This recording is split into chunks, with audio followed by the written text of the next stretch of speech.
Talkers.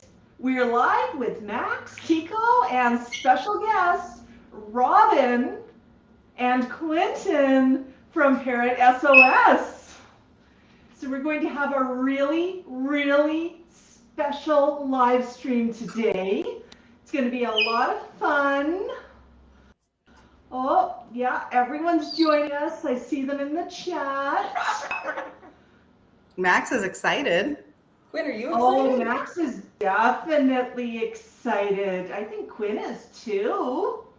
So Max, while we're getting started, would you like a few grades maybe? I can get you some grades. Oh yeah. It's up to you. Do you want a grade, Tico? Oops. Good morning, everyone. Welcome. Sure. Would you like a grade? No grades for you. What about you?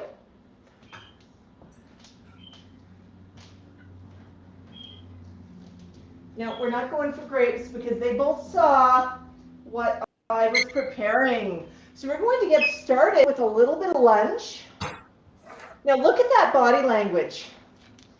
Ooh, he's leaning forward. He's got his eyes right on you. He is opening his mouth to take that, please. You want? Yum. Look at a good grab. That is a good grab. There you go. Oh, yeah. Well, that means I need to go get something for Quentin. He looks a little jealous, so hold on.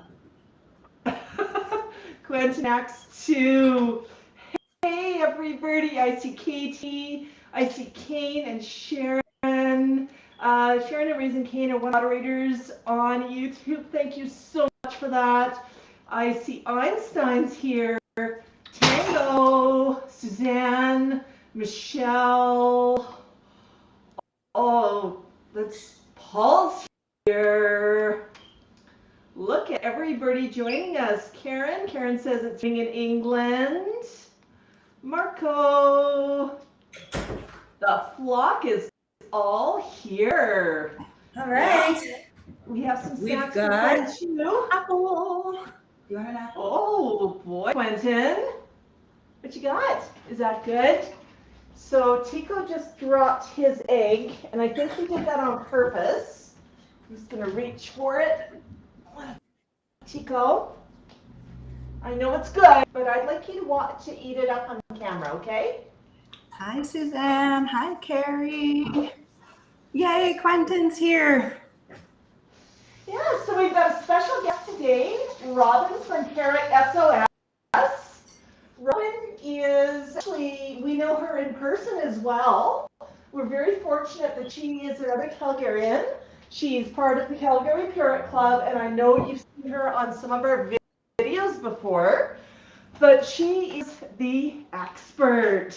Robin, do you want to just tell us a little bit about what Parrot SOS is and why I'm calling you the expert in parrot communication? Yes, absolutely. Hi, everyone. I'm Robin. I'm from Parrot SOS.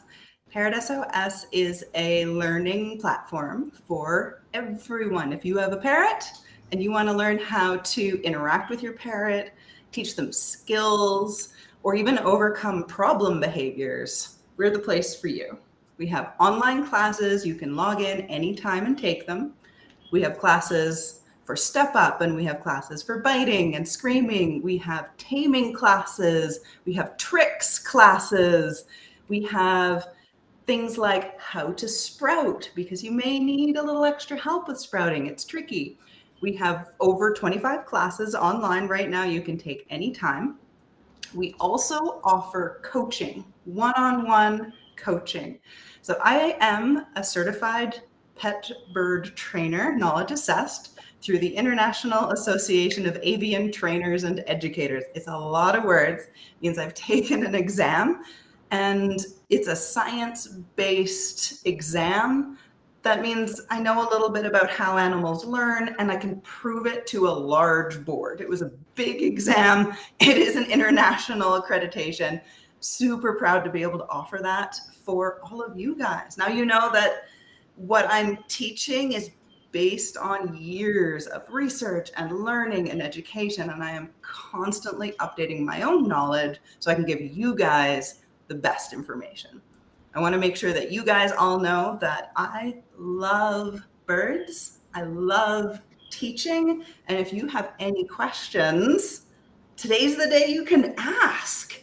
I'm here for you guys. Yeah, I've got Parrot SOS's website on the screen right now. But don't worry, we'll share that out again later. Really encourage you to check out Robin, but don't go away. We've got lots of fun. Right now, the flock is having some snacks, and I'm always really curious. You know what? Like, I know what I see when I see the flock eating snacks. What are you seeing here, Robin? I love watching bird body language. I think I could learn about body language forever. And some people may be saying, oh, but you've been doing that, you're certified. I know, it's that interesting. So when I'm looking at body language, I am looking at the entire bird. We'll look at their feathers for sure, but I'm also going to look at all the body parts. Where are their eyes looking? If you can see Max on your screen right now, he's really focusing both his eyeballs on the thing that's in his foot. He's super intent on it. He's not looking around the room. Well, there he is. Now he's looking around the room. You can see a lot of what Max is interested in by watching where his eyes are going. He is very expressive eyes. Oh, that egg is done, Mom. There might be some grapes, so. Time for grapes. Great body language use, Max. Thank you for being a wonderful model. We can really see your eyes focusing on that item right in front of your beak. Later on, if there are any interesting body language cues, I will stop everything and I'll point them out because Max is so good at saying what he needs to say with his body position, with his feathers, with his feet, with his eyes. It's really, really interesting. As a parrot owner, I mean, I've had Tico for 28 years. I've had Max for 19 years. Max is now 29 years young, of course. But I mean, I look at the body language and I cannot tell you what I'm looking at. I just know when I glance, I know what the bird is saying to me. And I think that's probably the case with a lot of us. We're not really mindful about how we know. We just know how to understand and read our birds. Like, you know, there's some things that are pretty obvious, such as I'm pissed off, start bleeding. But that's a good one to know. Yep, start with the big ones. But I think we really do learn that, but we're never quite as mindful. So I think it's really fun when I hear these things called out, because even though I've had birds my entire adult life, I got a good sampling. I know what my birds are telling me. I've always found Tico a little bit easier to read than Max, and I'll tell you why. His eyes. African gray eyes are lighter colored. They're gray when they're green. That ring, Brown when they're light yellowish brown when they're a little older, but you can see the eyes flashing. You can watch the pupils. With Max, he just has these big black pools. There's pupils in there, but you just can't see them. So you have to kind of rely on a few different cues there. But with grays, I've always found the eyes are the first thing I look at. The eyes are the window to the soul. Yeah, they are. Some species have that really colorful iris and some species don't. They have that black iris and it doesn't change their expression. It changes how you can see them. So if you have something like, let's say, a Senegal parrot with those bright orange irises, you can really see when they're flashing and pinning. Or maybe like Max, they're dark in color. Also cockatiels have a very dark eye and iris. So yeah, eyes are a really fun one to learn and to see what's in your parrot, but you might have a species where it's easier to see something else. You know what I do, what I teach first, the very first thing, if you've never had birds in your life, if you want to interact with birds, the very first thing I teach is not to watch the feathers and it's not to watch the eyes. Does anyone in the chat want to know what I teach first? Let's get some guesses up in the chat. And see if Yeah, anybody, let's see if anyone can guess. The very first thing I teach everybody, every human, to look for in bird body language. So this has got to be obvious enough for us dumb omens to figure out. We're starting to get a few coming in on the chat. It's something that is pretty, it's easy to spot. You don't have to be an expert to spot it. We have someone, Sarah says feet. Paul and Carrie say beak. That's an interesting one. The beak so they won't bite you. Interesting. Okay, yeah.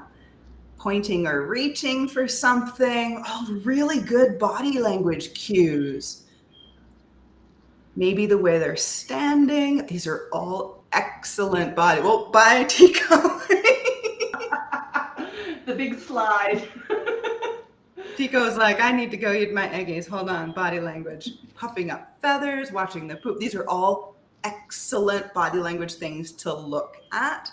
Yeah, and I want you to all know that all of those are in there. They're all important. The very first thing I teach, there it is. Barbara gave it away. Their foot stance. So someone earlier said feet. Yes, their stance. The easiest thing to see are their feet. You don't have to worry about feathers puffing or slicking or which part of the body. Just look at their little feet because they've got 2 toes on their front. You can see Max is standing on 1 foot, so he's got those 2 toes. If they're super comfortable, their feet will be really nice and close together. The less comfortable they are, the wider that foot stance gets. So if their feet are holding on really widely on the perch, that means they're holding on tighter. They're ready. Like if a big wind was going to come along, they wouldn't be blown off. So if you're walking up to your bird and they're sitting all nice and comfortable, great, keep going. But if you walk up to your bird and their feet suddenly go boom, boom, they're less comfortable. Really easy to see, and every bird will show it. Yeah, I'm going to see a bird standing on 1 foot with his foot curled up, taking a nap if he's uncomfortable. Right? Yeah, we see that a lot. They're really comfy. They sit on 1 foot. They're fluffy and they're really, really comfortable. So that's even more close together, isn't it? You know what I love here? We've got our friend Einstein here. I'm just going to highlight Einstein's comment. Now, Einstein, Marcia from Einstein, thanks for joining us today. Marcia has had Einstein for 25 years now. And, I mean, anybody would say that she understands birds. She understands birds. Like, she's a lifetime bird owner. But what I love is that we all have something new that we can learn. It doesn't matter how long we've had birds.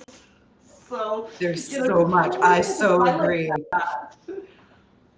And I like that we can all learn from each other, and we're here to learn. So yeah, I saw that question too. Put that back up on the screen. Oh, I think sure can. I think that's a wonderful question. Beak clicking. Great question, Barbara. Do your birds beak click there, Nicole? Does Max and Tico beak click? They do. Max is more likely to, but sometimes he's making music. One thing I love hearing is I'll be upstairs and I will hear his beak going click, click, click, and exactly what he's doing. Now, he's not beak clicking to communicate. He's beak clicking in his water himself a spray shower.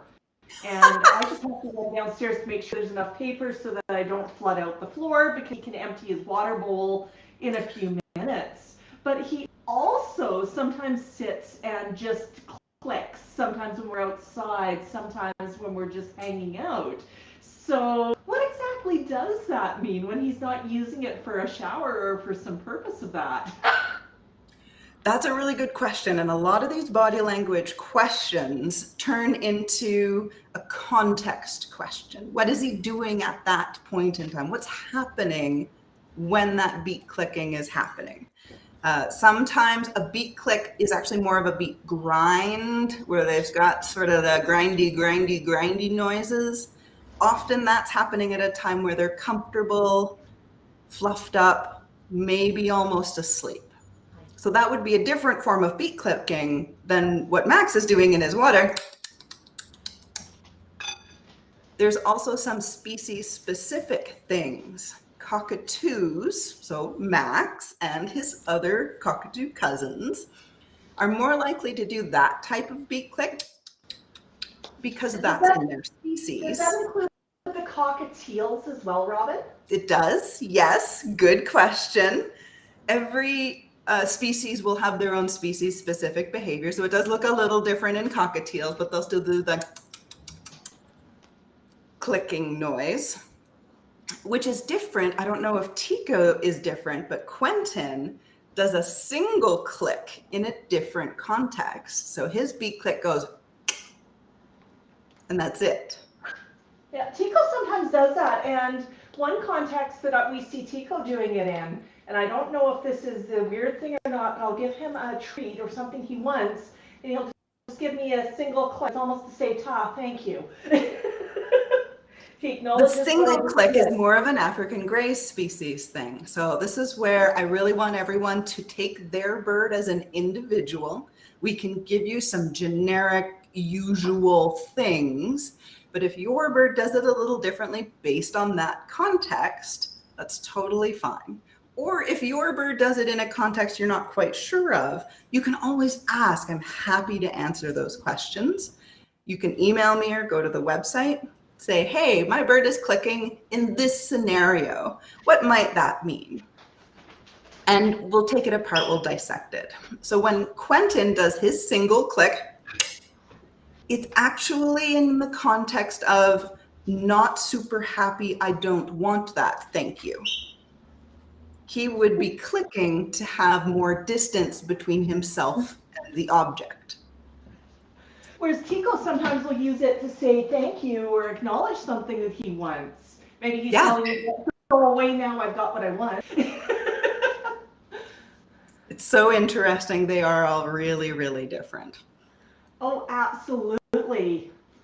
We've got another question here from Clint asking, what does it mean when you see the feathers puff out? And that's certainly something you see with Max. You see the fluffing chops.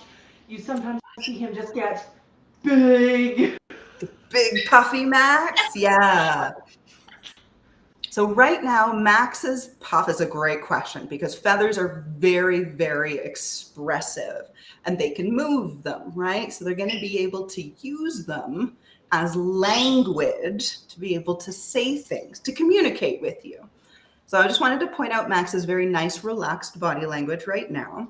I can see his feet are relaxed on the perch. They're not gripping tightly.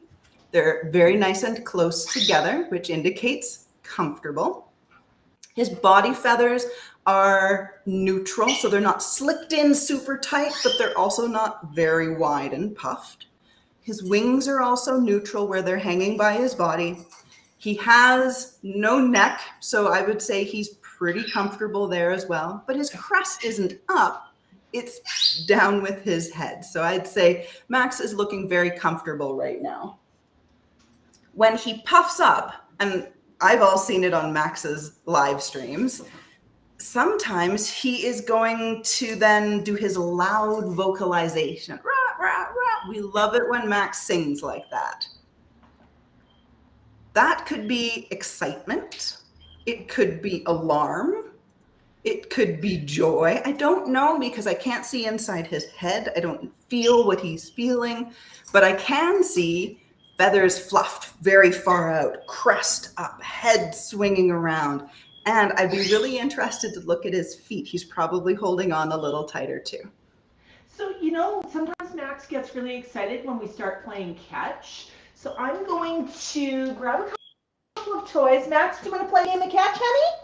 Let me just put some paper down. There goes the crest. You want to play and catch? the head. Feathers. Let's play catch. Where are all your toys, buddy? I swear you had toys over here a minute ago. Oh boy. You want to play? You want to play? Okay. We got a cup. Want to catch? Oops. Oh, that one's not going for you today. How about this? Whee! There you go. Max is playing. Wow! Yay, Max! Yay, Max! You're playing. Good boy. Where's my other apple? There's my other. Do you want more apple? Is that fun, Max? Catch. Good job, Max. Oh, toss it right to me. Thank you, honey. Oops.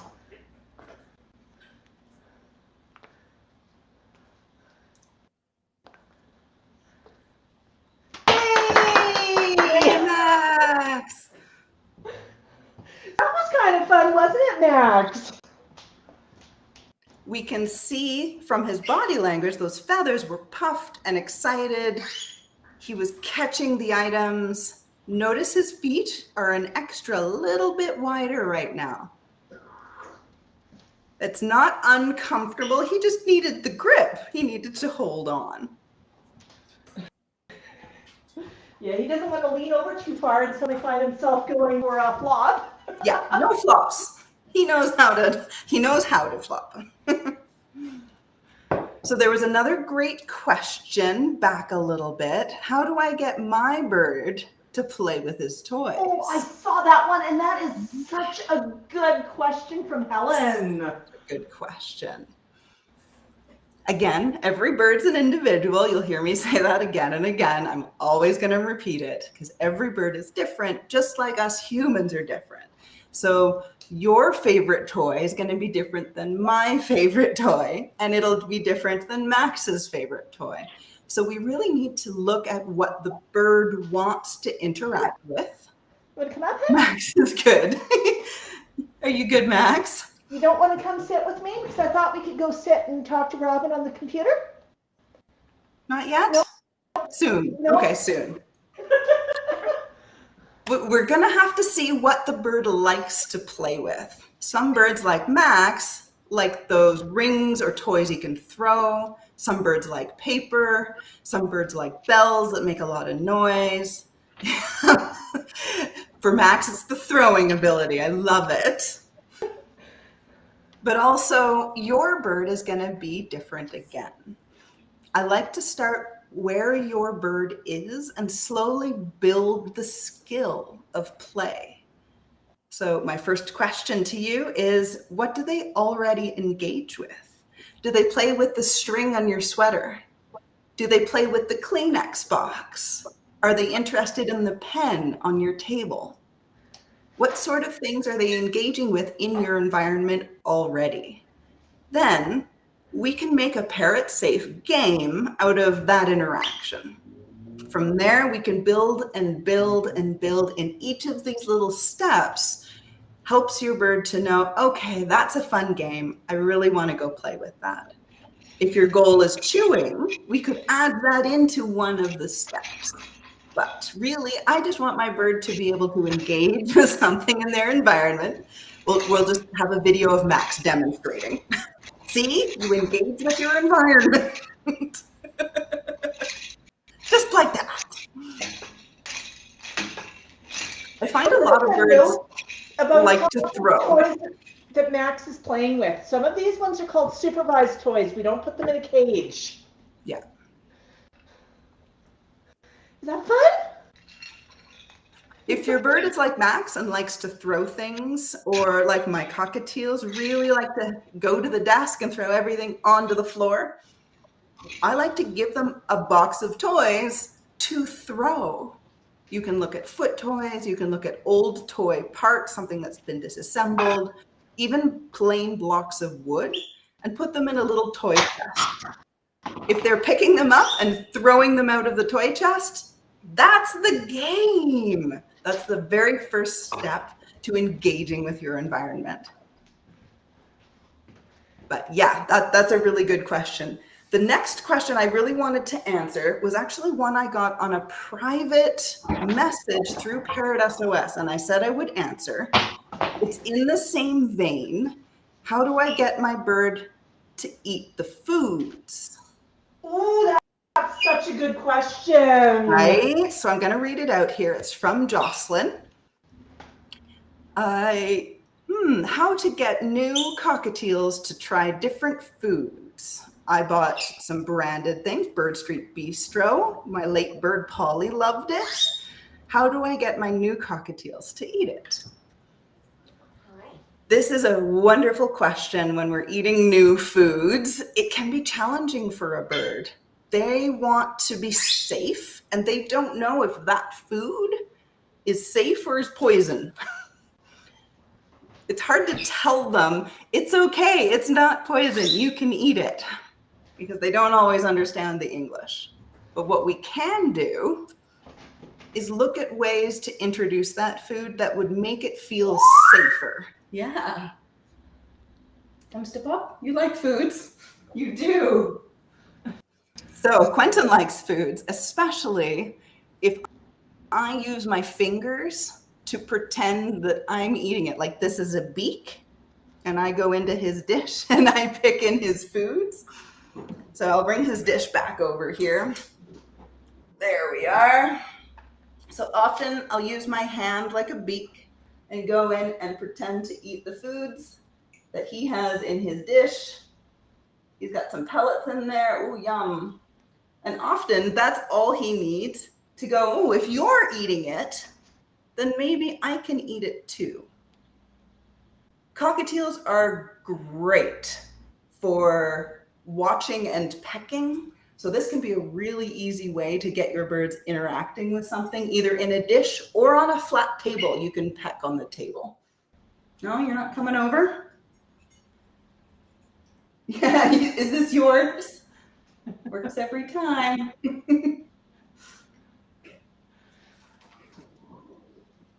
Another great way of introducing new foods. Oh, am I? Nope, you're still here. We see you. Still here? Okay, sorry. I thought I might have frozen. Oh my goodness. You're good. Another great way of introducing foods is with familiarity. It's the bowl you usually use. It's in the spot you usually get it, and it's at the time you usually get the foods. With your hand, you can peck. You're used to eating foods. Here is more of the same. What I often see as a problem is you put the food in a bowl, you put the bowl in the cage, and then you walk away. Well, if you're not eating it, why should I eat it? If you're not eating it, it can't be safe. Can't be safe, can it? So that's one way of socially helping that model of eating for your bird. Another really cool thing for especially cockatiels is to look for very small seed-like foods to get them interested. So think about quinoa or sprouted seeds. I've even had luck with greens like carrot tops, small little things that they can nibble on, rather than a big piece of banana, which is generally not accepted. So it sometimes has to do with the foods you're offering. Just keep going, give it a try again and again and again. And it might not be the first day and it might not be the 10th day, but they will try it. One thing I've noticed is I can offer Max, a banana, and he'll say, no, I don't want that. He'll throw it on the floor. And we might be doing a live stream, and I'll just take that banana, I'll put it in his food bowl, and I'll leave it for later.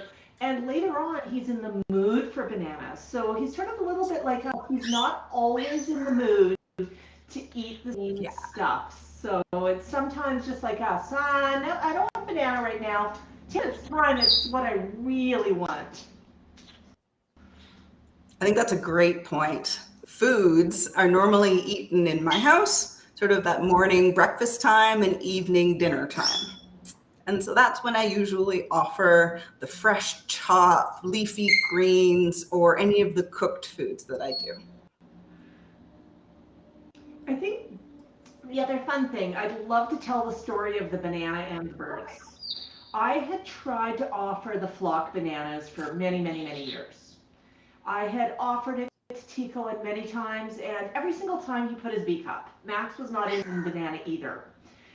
And the way that Tico decided he liked banana was over at our friend Sheila's. Sheila's actually the owner of Tico, and I was out of town. And his temporary cage, was in Sheila's kitchen.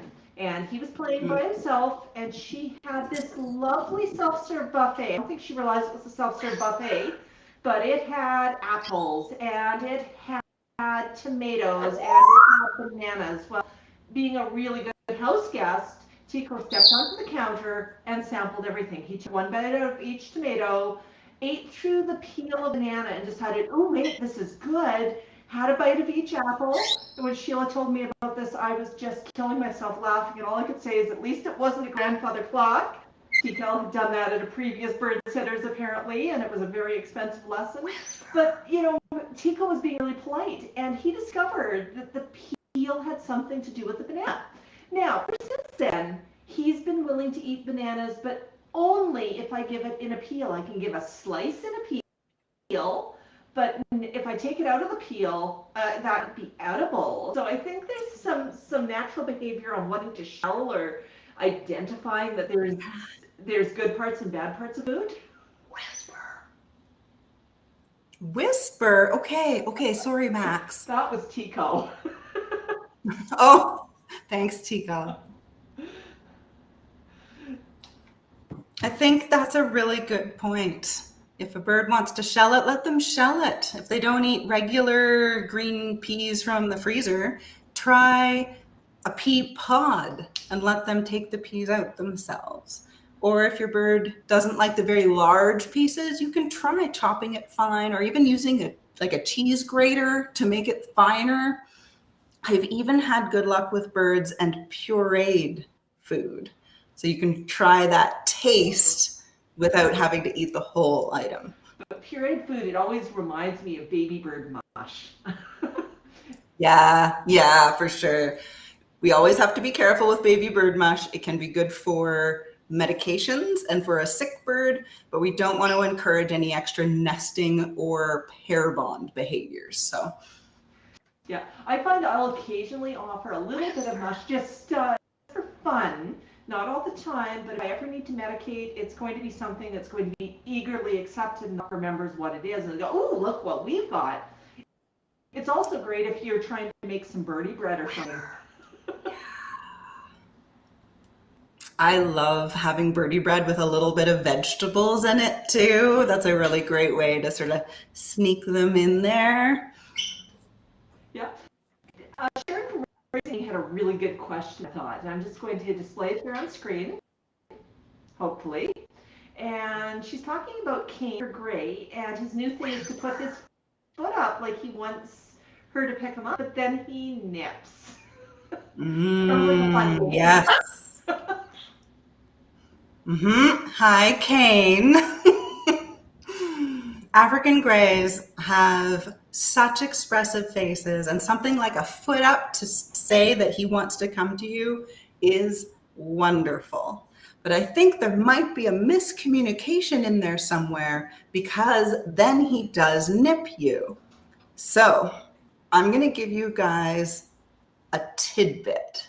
We have a whole class on the step up behavior that talks about the 5 parts of a successful step up. So if you want to go through the whole class, please do. It's got lots more information, but I'm going to give you the 5 steps here because it's so important to really respect our birds with that step up.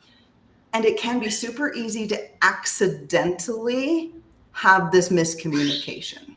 So I think you're right on, and Kane is saying, yes, I want to come. So the first part of a successful step up is actually that the bird moves towards you. That means that in Max's case, he's not moving much right now. But I'm talking about if your bird was in the cage and you went into the cage to get them, or if your bird's running around and you're going up to them. I want the bird to come to you. So there's no chasing and there's no going into their space. We can talk about that a little bit later. The second part is the indication, like the foot up Or I know Max does the foot up. Some birds will do a little bit of a lean forward, like their beak is coming forward. That's the I'm about to come. I really want to do the step up right now. So there's your indication. So we don't have moving forward from Max, and we don't have an indication of up, which is fine. So really good that you can ask. And he says, no, thank you, very politely. Thank you, Max. And you just remove your arm. Perfect, perfect, perfect, perfect. This is part of the choice that we're now giving them. With these 5 parts of step up, they can say no thank you at any point. They can walk away. They can not put their foot up, or they can put a foot on and then step off again. Totally fine. We are never going to push into them, and we're never going to force that step up. We don't have to be the boss of them anymore. We have all of this new research that says, let's work together rather than being the alpha. We don't have to do that. We're human. We're a couple 100 pounds. And Max, I think you're 2 pounds. So let's work on that communication. So the first step is the bird moves towards you. The second part is that indication that they're about to come. That's an eating foot, not a step up foot. The third one is that you're actually going to wait for both feet to be on your hand or arm or finger. Both feet are on before you move. So if you have a hand and your bird is stepping on it, I want both feet to be on before you move your hand. Sometimes what happens is we just get the first one on and we move, and it's a little off balance some days. Especially with larger birds like Max or even Tico, where you really need that extra half a second to get the other foot on. Let's wait for both feet to be on before we move our hand. It's extra trust building. And now Max will know that you're not just going to up and leave if he's only got 1 foot on. 1 foot, 2 foot, up and out. Very well done. Good job, Tico. You're actually doing the 4th step really well. The 4th step is called up and out. So we're going to be careful of their tail and not bump it as we're moving the bird away from where they're perched. Good job. Especially longer tailed birds, even cockatiels and conures, but especially macaws. If you're picking up the bird, make really sure that there is an up and out motion so you're not bumping the tail. That tail bump, it's not really a big deal, but if you do it every single time mom bumps my tail, it might lead to a step up refusal in the future. So it's just a really nice thing to do up and out, be conscious of their whole body, crest, wings, tail, and try to move them in a way where they're not bumping into stuff. And then the 5th part is called reinforce. Because we get a really good step up from our birds, and we can then pay them for that work that they just did. They left whatever they were doing. They came to you. They were awesome. They got both feet on. Let's give them something they want or they like. So this could be a nut or a treat. We like to call them yums. You could give them a yum, but you could also give them something else they like. Maybe they like personal attention with you, and you can give them a little cuddle. Maybe they like to look out the window like Tico does. So he can get a step up, and then he can go right to look out the window. So making sure that there is some awesome thing they get for doing that step up behavior. I find one thing that we my have flock 5 things. Move towards you, indicate, both feet, up and out, reinforce. find one thing that really works well on reinforcement, and I don't know if you saw that earlier, but I actually said, good job, Tico.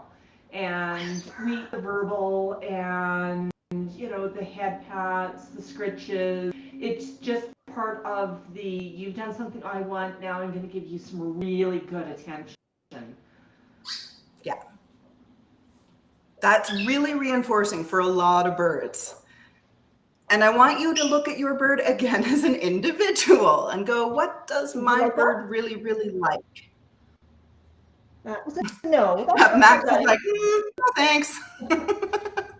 I love the way that you ask politely, and I love the way that Max says, no, thank you, really nice and politely. Just so that everybody knows, the way that Max is saying no, thank you politely is by standing really tall, leaving his feathers where he is, and not looking with his eyes at the hand. So Nicole, would you give that step up offer, the cue of step up? So he's standing tall, he's not looking at her hand, and he's basically not moving. This is different than a freeze response. This is an ignore response. So a freeze response is something different. We can talk about freezes. This is an ignore. This is a no, thank you. I don't want to do that right now. And I love that ignore. I think it's a wonderful way of saying no, thank you. Some birds don't have such a polite no, thank you yet. And so what they would do is maybe lunge, possibly run away. Maybe they go into that wide foot stance with their beak open.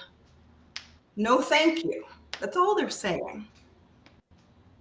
I think with Max, like there's been years that we've learned how to communicate, and I find I'll offer, and I'm very much about consent. And he may not want something now, but 5 minutes from now he might consent. I will force him up if there's an emergency. If we've got a tornado warning and I've got to run downstairs with them, or sometimes, you know, there's just that emergency that the bird does not have a choice. But I make that the exception, not the rule. And there are ways that I could get Max off of his perch right now, but you know what? He's comfortable. I don't need to, so, you know, we're good. He can hang out there. Excellent. And I love that you give him that option. It is a really empowering thing for Max to know that you can have a conversation about it. Would you like to step up? No, thank you, not right now. Okay, that's totally fine. Thank you, momager. It's a two-way conversation where you're asking and he's answering and you're respecting that answer. So I love that. And it doesn't have to be in English. It can just be those really simple, would you like to? No, thank you. So really, really good work. I think sometimes people get bit a lot when they force something and they ignore what the bird says. And the bird just gets frustrated and says, well, you're not listening, so I'm going to make you listen. Can you hear me now? Can you hear me now? Often the lunging and the biting are louder than that subtle standing still or ignoring head. So I love, this is a good comment too. Cami says, I love how much I've learned about the way you care for your birds with the core value of consent. Yeah, that choice is key. I have lots of students in the Parrot SOS school. We have a 0 bite rule. We want to set things up and communicate with our birds in a way that allows for communication, not biting. Because biting is actually a form of communication and it's really loud. So is there a way we could talk together? Subtle body shift, foot stance that is easier to listen to and isn't going to escalate to that bite. How do I set it up so that Max has the choice of being on his stand or leaving if he wants to? How do I do things in this environment so that there's a lot of choice for our birds? This leads me right into the trainer paradox. Has anyone heard of the trainer paradox before? Has to do with consent and choice. Yeah, Tico doesn't like cameras today, that's fine. So the paradox, this is something that I bring up because when we start talking about choice and asking them if they would like to, I often hear, well, my bird would just say no all day long. He would just be like, no, I don't want to step up, so I have to make him. Ironically, that's the paradox. The more choice you give, the more options of escape, the more that you're listening together, the more that he's going to say yes. Because he knows if he doesn't want to, he can just go. That's cool. No problem. I'll just leave. I'll just say no thank you. And you're going to listen to that no thank you every single time. So I don't even have to bite.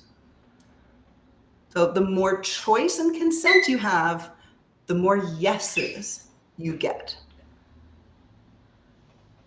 And that is so very, very true. One trick I learned, Robin, and I use this a lot. Whenever we go outside, everybody knows that Max always wears a harness. There's no choice for him. If he wants to go outside, he has to wear a harness. But he also likes to have a choice. And often, if I want to go out, I don't want him to say, I don't want to go, because it might take me 20 tries. So my trick is I will go, and I will literally go grab multiple harnesses. I'm not going to do it now because he'll think we're going out, but I'll grab 3 harnesses and I'll say, which one would you like to wear? Would you like to wear the blue one or the red one?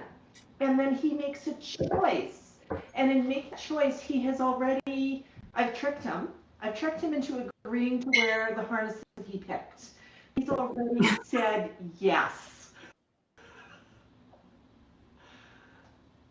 I think that yes and no are really valuable communication tools.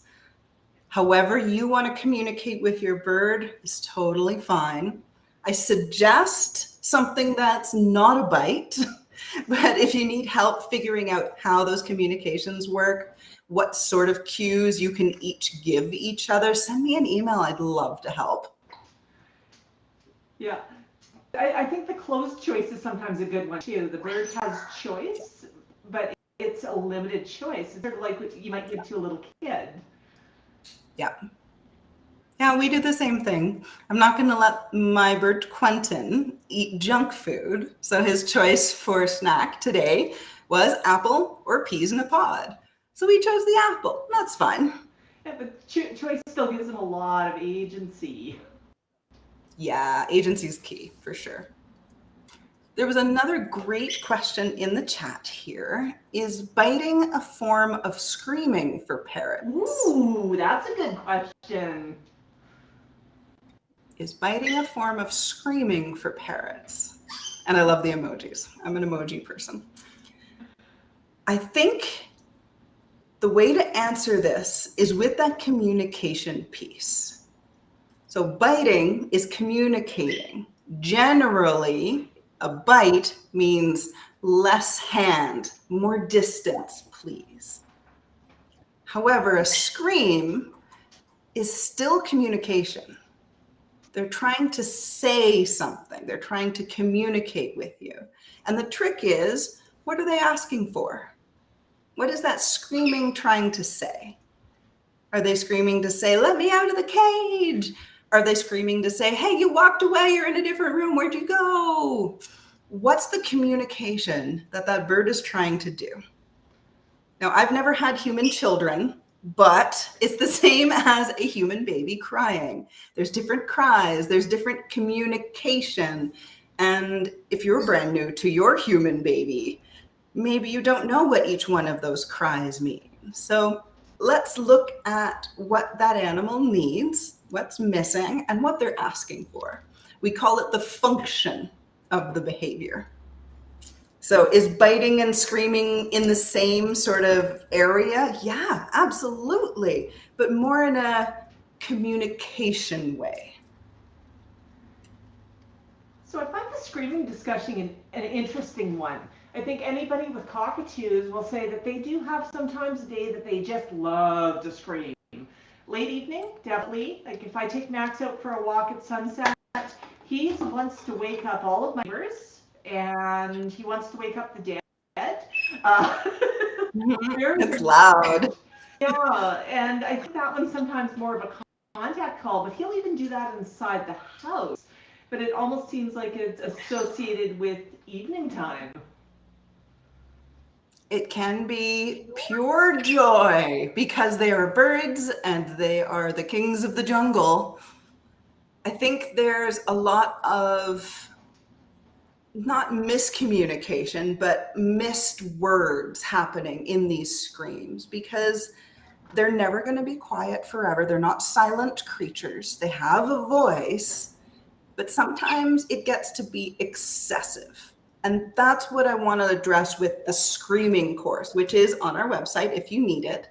That screaming is loud and repetitive and has a function that is missing for that bird. So if the bird is screaming nonstop for 20 minutes, ignoring them is only going to make them scream longer because they're still missing whatever it is that thing is they need. They need out of the cage. They need you to come back into their sight. They need whatever that function is for that vocalization. So that's the piece that people miss. Ignore the screaming, ignore the screaming, ignore the screaming. But it's there for a reason. There's a function to it. So let's figure out what that function is and give that to them. There's a lot to that. So definitely go and look at the course or send me an email. We even offer one-on-one coaching, which is really cool because I can do a full assessment of exactly what's going on in your unique situation. Then I can tailor the plan to exactly what you need. And you don't have to waste time trying things that may or may not work. You don't have to throw spaghetti at the wall to see what sticks. I can do the assessment and make the plan. Sorry, Max, I know you like spaghetti and throwing, but sometimes in behavior, we want a solution. And that really is true. When I met Max, the people who know his backstory, Max was living in a basement. He had two behaviors. He knew how to bite hard, and he knew how to scream. I didn't think I'd ever be able to handle him. Now, obviously, that's changed. I mean, we put on a harness or how did we go for a walk? He's really developed a relationship. But his screaming, I think when he was living in the basement, when he screamed, that was the only time he got any attention. And I can tell when he gets screaming and when he just loses it, he will scream some of the things that were screamed at him when he was young. And he tells me the story of what was screamed at him. But I think that sometimes it can become that this is the only way I get attention. When I scream, you pay attention to me, I need attention, therefore you're going to reinforce this really bad habit. And Max went from screaming 24/7 to, sometimes he'll lit, and that's okay. He's a bird. Sometimes he just wants to scream for joy. Sometimes he wants to express he's frustrated. Sometimes he's trying to communicate, and being loud's the only way. But I think you can lessen it just by learning what to reward and what not to reward. So there's always that middle place too. When I first met Max, my bird experience was a pair of lovebirds, Leicester Sulphur Crested Cockatoo, and Tico, who's currently hiding. But I didn't have a lot of experience, and it took me years to build up that relationship with Max. A lot was trial and error. I mean, I probably made every error in the book. Do I think that I would have built that relationship sooner with somebody coaching me? Oh, absolutely. But, so sometimes you can, but, I'll say humans, we don't talk to birds. We're not wild birds. We're not animals. It takes a really long time sometimes to figure it out. And anytime you can get a shortcut, use it. Use it. I love helping people in that way. Yeah, we've all had moments where we've stumbled through and made it and we're fine. Everything's fine. But wouldn't it be nice to get a coach to just do the things you need to build that trust and get the really solid foundation? Because you're going to be living the rest of your lives together. So let's get that trust and communication and really strong foundation together. And then you've got the rest of your lives to play games and, have fun with some of the other stuff. So if anyone has a brand new bird and needs assistance, whether that is a baby bird from a breeder or a bird they've got from rescue, we have a course for that too. So just take a look and see if something there works for you. Robin, I love that you brought that up because this is something, I'm not a parrot trainer or anything, but I'm very opinionated. And I talk to people a lot about birds and I say, you know what? go in with your eyes wide open, understand what you're getting into. But I think what I've seen a lot, and maybe this is just my own perspective, but people get a bird. They start off giving the bird all of the attention, and then the bird gets old, and they put the bird on the shelf, and what they actually wanted was a bird, not an actual parrot. And it's Einstein. that is. It is Einstein. I have an Einstein too. We love Einstein. Oh, we do. Einstein was on the thing earlier. He actually has a new stuffy coming out too. But I think a lot of times we forget, and we don't get that good first basis. Sometimes I think even learning how to start, or how to start in a maintainable fashion, can be important, or how you start that relationship so you don't start with miscommunication, or you don't break the trust. Do you see the same sort of thing? Yeah, absolutely. We want to build trust. We want to have that really good relationship. And sometimes the advice on the internet comes from a variety of places, some good, some less good. So I want to make sure that everyone knows I am certified. I can give you the most up-to-date information, the most ethical, least intrusive ways of creating that bond with your bird and making that foundation for the rest of your life to be as positive as possible. We love positive reinforcement training, and we love doing the whole hierarchy of behavior change so that we can make it as easy as possible for your bird to make the right choice. We don't have to butt heads. We can work together on this. We don't have to bite and scream each other. We can work together on this. Yeah. Exactly. So one thing I do see that I love to chat about for a little bit is we just have so many birds in rescues. I mean, it doesn't matter which country you're in. And I know the rescues got a lot more birds intake when we had COVID and everybody was sort of stuck at home, and they thought, well, this would be fun. Let's get a bird. Let's get lots of attention. And we see a lot of birds ending up in rescues. I always urge people to adopt rather than shop, because there's so many birds that need a new home. But sometimes they think a bird in a rescue, they're older, they're harder to train, they've got bad habits. What would you say to somebody who's thinking about adopting an older bird, or what are the benefits of it? Oh, yeah. Great question. Birds in rescue. I work with rescues all over, and I have a really big soft spot for rescues. Quentin is from a rescue. Yay.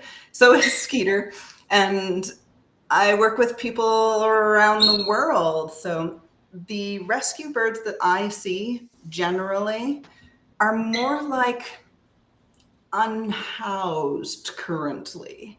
They can be really wonderful birds. They can do step up. They can come and snuggle. They are just not quite in the right fit of home. And so then they end up at the rescue, and the rescue, all they do is go, this is a really nice bird. Let's find a home where it does fit. And that's the joy of rescue. These birds are not all broken, falling apart, screaming, biting, horrible animals. Sometimes it just wasn't a really good fit.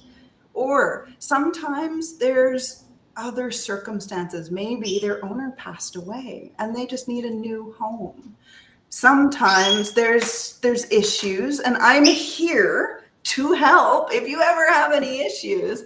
But I love that the rescue birds are really just good birds. They're all fantastic. In the right home with the right people, it'll fit like a glove. Someone in the comments there says, it's called research. Yes. One of the things we have on the Parrot SOS website, share it everywhere. It's called Do Your Research. It is absolutely free. Share it to everyone you know. It is all the things you ever wanted to tell people about doing their research before they get a bird. It's everything. It's that they're messy and loud, and it's that they need a special diet and a big cage and lots of attention. But it's also not having scented things in your home, being careful of Teflon, making sure that a bird is the right choice for you. And it even has the birdism chart where you can go through and see which species might fit your lifestyle. So if you know anyone thinking about getting a bird and you tell them to do their research, go to our website, give them the link, do your research. It's absolutely free. And we want to make sure that information is out there as much as possible. I think it'll help all birds if we can help the humans be ready for when their bird comes home. I'm going to share that one out on the socials. I'll also be sharing out Robin's website.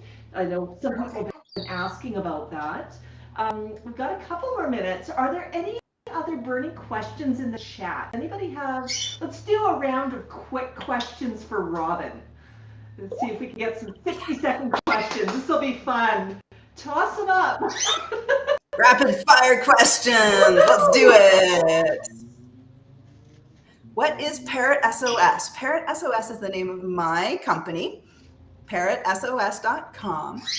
SOS comes from the term like save our souls, SOS, I'm in trouble.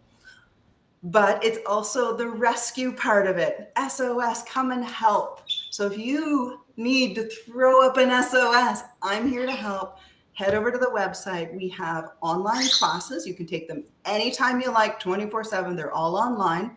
There are pictures and videos and data sheets and all sorts of things in each one. We also have these live streams. Come and join Max and me.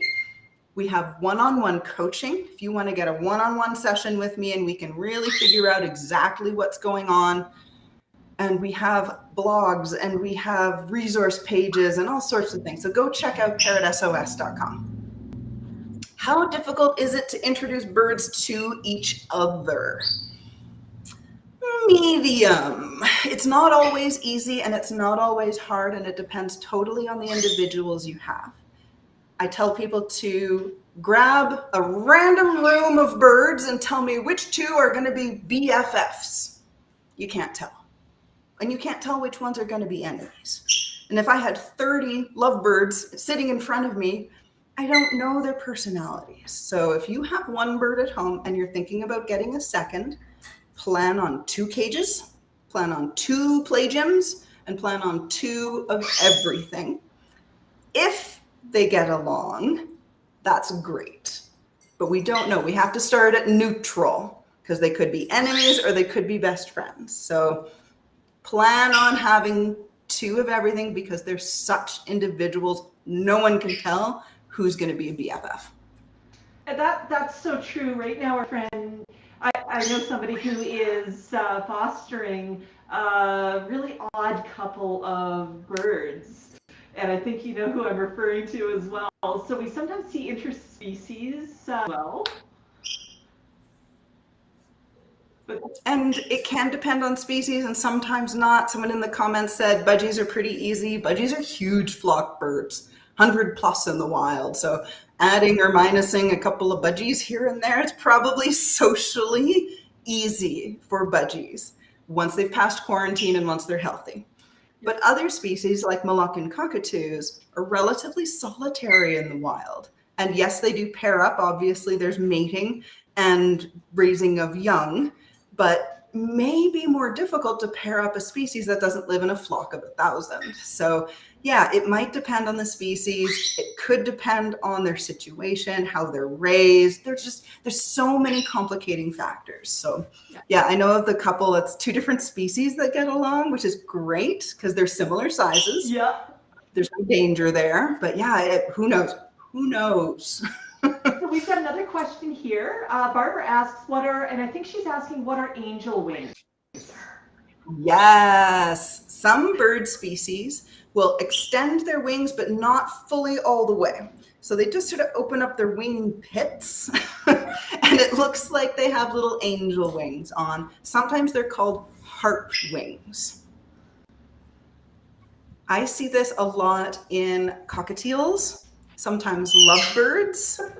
Every once in a while, a conure will do heart wings or angel wings.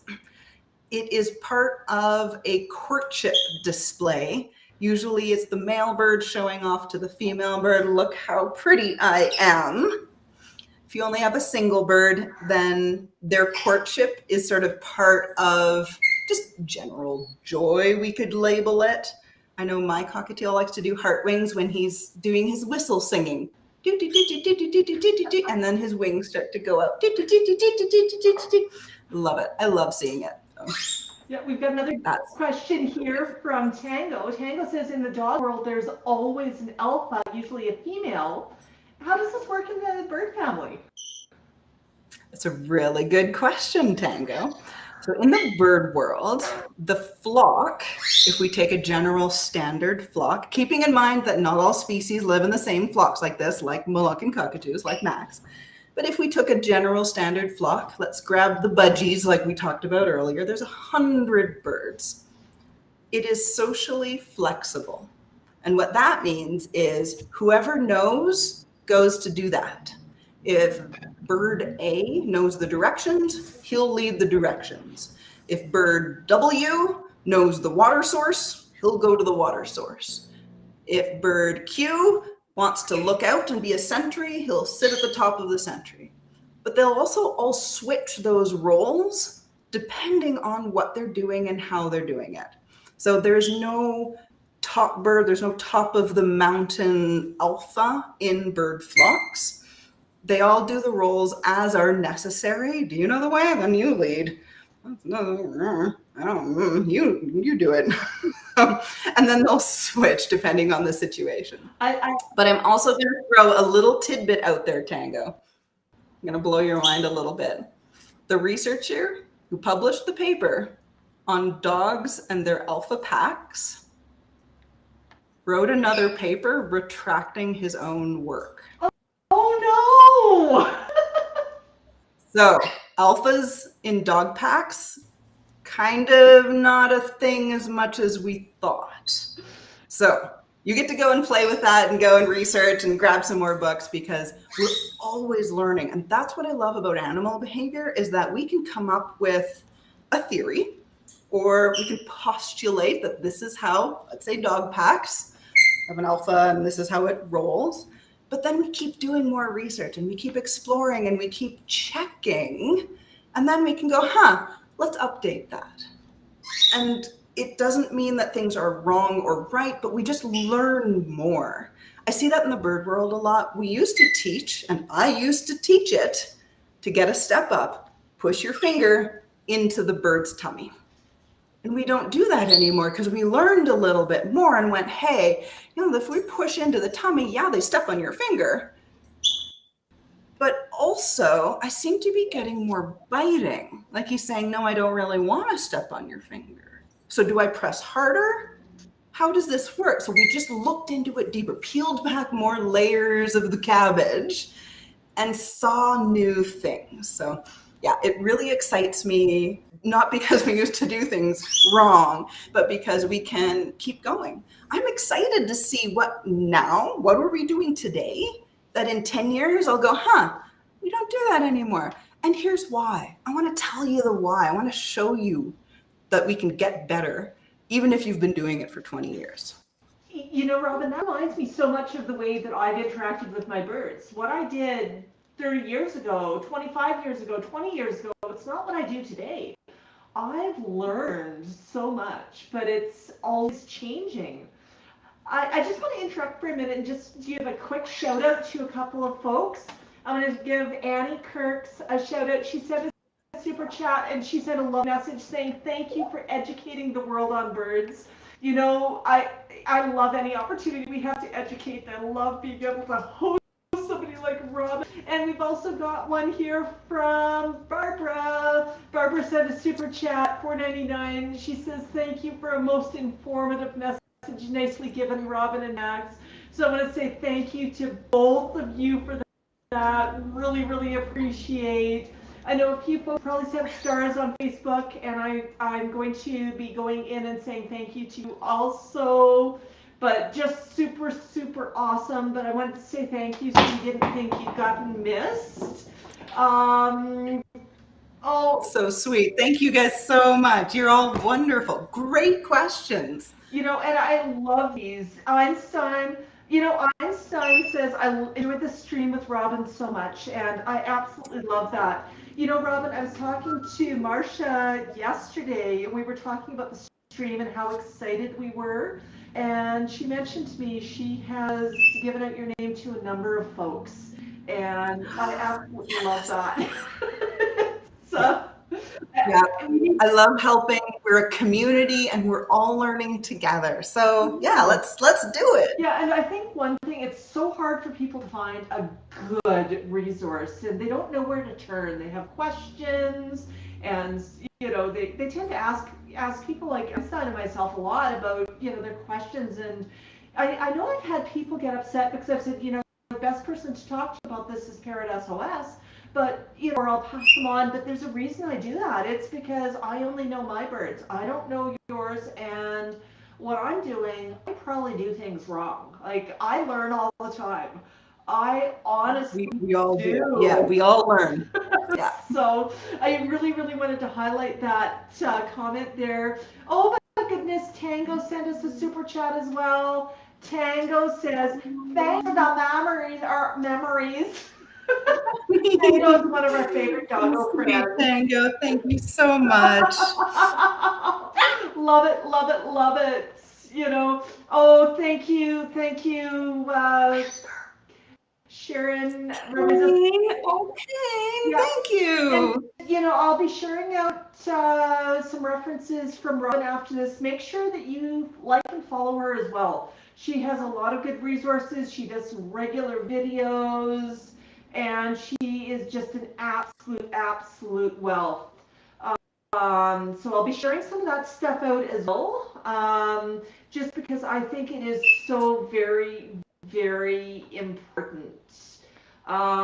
It really is. Seeing here. We're here to help. We're a community and we love Max, and Max is bringing us all together. So thank you, Max. Well, you know, I think one of the biggest things that I worry about when I do so much on social media, people see the creative side of things. They see that he's cute. They see that he's fluffy. And I'll occasionally share a video of him just being an absolute stinker, throwing a tantrum, yelling. I've shared some videos about what I think you need to know before. They're noisy, they're messy, they are dusty, and when I say dusty, I mean dusty. They need a lot of attention, and they're not the right bird for everybody. They're really not. Yeah. But you know, I always worry that people watch your videos and say, "Oh, I want one," and actually, that happens when we go out on meetups. Sometimes I've been out with our mutual friend Lori. We've gone to, oh my gosh, I want one, and they look at me oddly when I say, "No, you don't. Let me tell you why." Because they think, "Well, you own one. You must be 100%."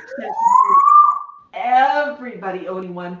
But I think that the education is just so important, and talking about how to improve birds' lives and what people need to know and all of that wonderful stuff. So I think anytime we can share resources, really important. And oh, I love this comment.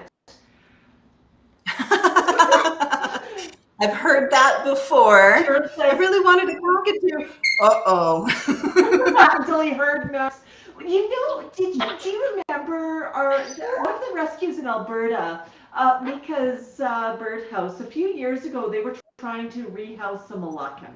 And that poor Moluccan went back multiple times, despite the fact that they screened. And they talked to people, and they made sure that people knew what they were getting into. But do you remember what the problem was with that bird, why he kept getting returned? No. He was too noisy. A Moluccan scream, they can outscream a 747 jet engine on takeoff, and I know your husband would appreciate that, but they are loud, and that's something people forget.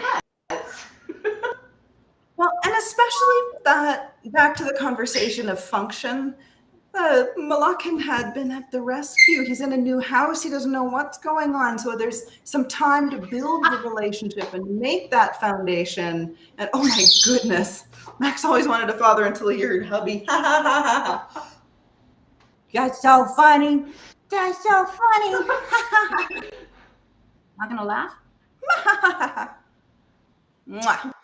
So I think especially a bird that is, straight out of rescue, straight into your home, straight off of Kijiji, they don't know how to communicate with you yet. And so they may be using those louder options like loud vocalizing or lunging or biting until you can build those foundations. So yeah, it's a transition. Behavior has function. We got to help the bird in the transition and help the people too. No one likes to hear Moluccan and scream for hours. That's not fun.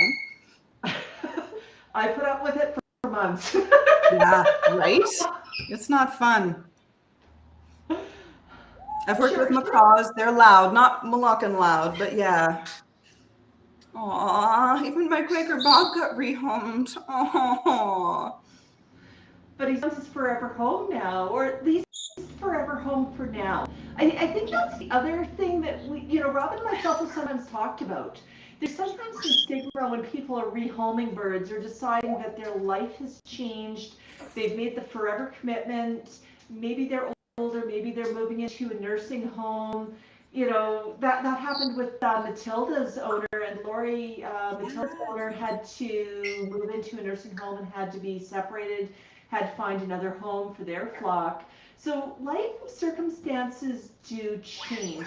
It's certainly important to make sure that there's a succession plan, but face it, your kids are not necessarily going to want a bird. They might not be parrot people, they might be, but it's definitely a case of birds needing to find multiple homes sometimes.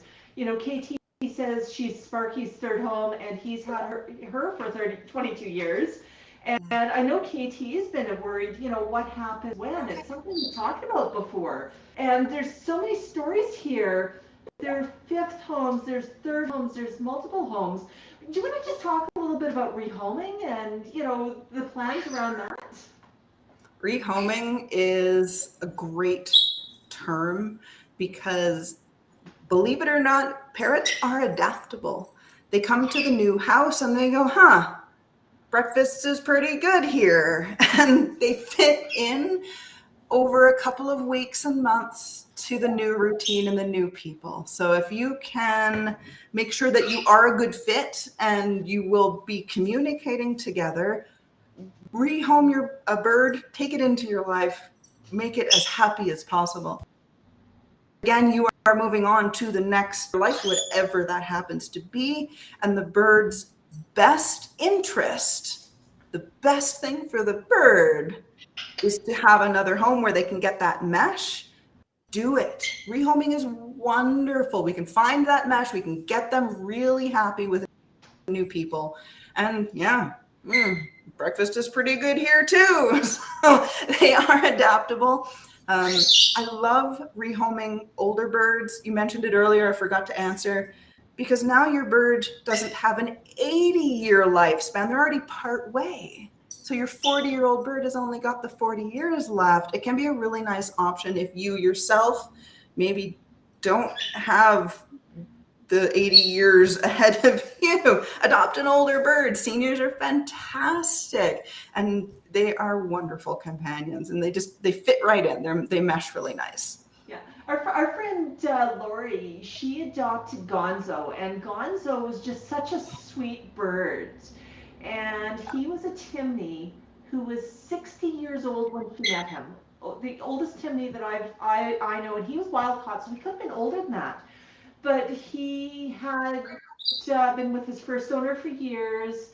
His second home he didn't really get along with. And then when he rehomed with Lori, he decided that, this is actually pretty good. I'm okay here. And she gave him he died at 61, which was super sad. But I mean, we knew he was an older bird, but he had the best few years of his life. So even though there was heartbreak, she was able to give him the best gift. She was able to give him the gift of adventure. She was able to give him the gift of love. So I think sometimes that older bird and people worrying about it, it's still a beautiful thing. It's gorgeous. Those senior birds are just fantastic. My two cockatiels are 22 and 23 years old. They're old men now. Cockatiel lifespan is between 20 and 30, so I can see the arthritis and they're starting to slow down. Senior birds are great. They're fantastic. I think I need more senior birds in my life. They're just so much fun. I think sometimes they chill out a little bit as they get older. They do. They chill out a little bit. They sort of been there, got the t-shirt kind of attitude, and they're just happy. They're super happy guys. I love my seniors. Yeah, and I think that's sometimes something we talked earlier about rehoming and rescues, but sometimes you can find that older bird who needs you as much as you need them, and it can, it can really create a strong bond. They're wonderful. They really, really are. They are usually just happy to be birds, and I love nothing more than a bird doing bird things. That's what this is all about. Let's let the bird be a bird and do bird things. Yeah. So as we wrap up, I have two last questions for Robin. The first one is, would you be willing to do this again? It was fun. It was fun. I would love to do this again. We can definitely plan another one. Awesome. But the second question I've got is, and this is something I love to ask people, and I think I've asked you this before, but it's one piece of advice you could give people on how to improve the communication or the relationship with their bird. What is that one that they could be doing? I think it's just asking. There were some fantastic questions here, and that's what it's all about, is asking the questions. What does it look like when Max is relaxed like he is right now? Look at his fluff and chops covering his beak and his 1 foot up, and he's nice and comfy. And people were asking, what like when that happens? Is it the same as this? I love the asking questions. I think that's absolutely fantastic. If we can keep that learning mentality for the entirety of our bird keeping lives, everyone's going to benefit. That is so awesome. Folks, I'd like to thank everybody for joining us today. We had a lot of fun. I've learned some stuff, and I've had birds for, if I count the lovebirds, I mean, I've had birds for 33 years now of my life. I had to add that up. That's a scary big number, but I'm always learning stuff. So I'm going to share out a bunch of links after the fact, including that wonderful free reference course that Robin mentioned. So keep an eye on. Yes, do your research. Yes. If you're in YouTube, I'm going to share that one out in our community tab. If you're in Facebook, I'm going to get Robin shared on her Parrot SOS page, and then I'm going to reshare that into my stream so that you've got not only the link to her Facebook page, but also to the course. And honestly, please follow Robin. She's a wonderfully smart lady. We've been fortunate, to hang out with her a number of times. We're definitely going to have her on again. You're going to see her at events. I hear you have a Parrot Palooza, Robin. We're going to be at Parrot Palooza. Absolutely. Here, I'll do my little events spiel. So we're going to be at Parrot Palooza, which is there too. We got ours in Calgary. We also have a few other fun events coming up. I just posted them today. So we have a Step Up Master Class that is happening on August 5th. We're going to be going through those 5 parts of Step Up in detail. So join us for the masterclass. It is available on our events page on parrotsos.com. I'd love to go through Step Up right to the nitty gritty details so that we can do step ups really well, but also step ups from really tall places, or step ups to strangers, or step ups from the cage or the crate. And we can take just the general behavior of step up and expand it into all of these places. So the master class on Step Up is on the website now. Ooh. Also, I know, I'm so excited for the master class. We're also going to Vancouver in September. Wow. Just announced a live 3-hour courses at Feathered Addictions at their grand reopening in September. Oh, So- that is so awesome. So excited. Yeah, if you're in Vancouver, it's going to be in the Port Coquitlam area. More details are on the events page on parrotsos.com. We're going to be doing 3 one-hour classes. You can join for 1, 2, or all 3. Any of the profits are going directly to Greyhaven and the Nest. So we are making this a community day with 3 classes. Seating is limited. Each class will fill up. So if you want your spot, keep an eye out. We're going to be posting more details shortly. So there is your teaser. That's going to be happening September 2nd and September 3rd.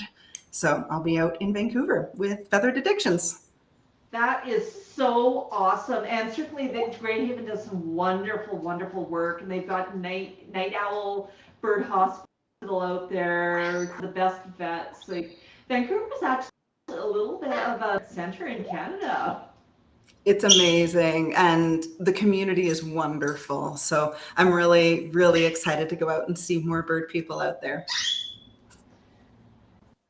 Absolutely. And Sharon just shared out the Parrot SOS on our Facebook page and our YouTube page. She shared out our website as well. But yeah, we're actually going to be designing a resources page on our website. Our website's fairly new, but we're going to have links to some resources such as some of the rescues that we really like and that we support, because we don't just support rescues in Canada. We know some like Magnolia and the Oasis in the States that are really, really reputable. Of course, you know, we love Mika's, we love Greyhaven, and a number of others that we support, so we're going to put those on. We're going to put resources like some of Robin's really key videos on what you need to know. And we need you to tell us what else you want to see, but we're going to try and build that up to be a good resource. One thing to remember, if you are dealing with parrot rescues and you're donating, make sure you know what you're donating to. There's some that are just hoarder situations. So anytime I recommend a rescue, Robin recommends a rescue, or even Einstein, our friend Einstein in the States recommends, you know that it's one of those really legitimate ones. But you know, we want to build that a little bit. Yeah, Carrie mentions Wings of Love. Absolutely wonderful wet rescue. Einstein knows them well. Cheryl says Greyhaven's where her babies are from. It's such an important role. They really, really do. So I'm going to be building that one up as well. So that'll help find resources like Robin, resources such as, you know, where do we get our harnesses and whatnot, and that's Aviator. I think, Robin, we talked about Aviator at one of the parrot events in town not that long ago, and you were making a video on how to wear harnesses and how to harness train. We have a full course on harnessing and outdoor safety, and we are just in the final details of finishing up a new video specifically for the Aviator harness and how to start harness training. So look for that coming out shortly. So awesome, and that's certainly what Max wears all the time too. And yeah, so I had a lot of fun today. Thank you, everybody, for being here. You know, if this was valuable, share it out. Like, let's get some of the word out. Let's you know, let's expose some people to some new facts about birds, some of the tips, some of the tricks. I think this was so fantastic. Thank you so much for joining us, Robin, today. Let's if you're in the comments in the chat, send up some thumbs up, send up some hearts for Robin. Let's give her some applause. Yay! This was so much fun. Thank you, Max, for having me. Thank you, Nicole. We had a blast with all the questions, and we will definitely be back. Yeah, so awesome. Thank you, thank you. I think Karen says it for everybody. Such, you know, just, this is so phenomenal. Thank you again. Bye, everybody. Bye. Oh, there's Angel Wings. There's Angel Wings. Stretch. Max, of course, has to act up now that we're cheering. Oh, isn't that wonderful? Good job. Good job, Max. And you know what? I'm seeing that he's saying that he wants to go do something now. So Max, let's see if you want to step up now. Honey, you want to go? Step up. Do you want steps? No, you don't scratch. Okay. He suckered me. He suckered me. Good job, Max. Awesome, everybody. Buck back. Bye.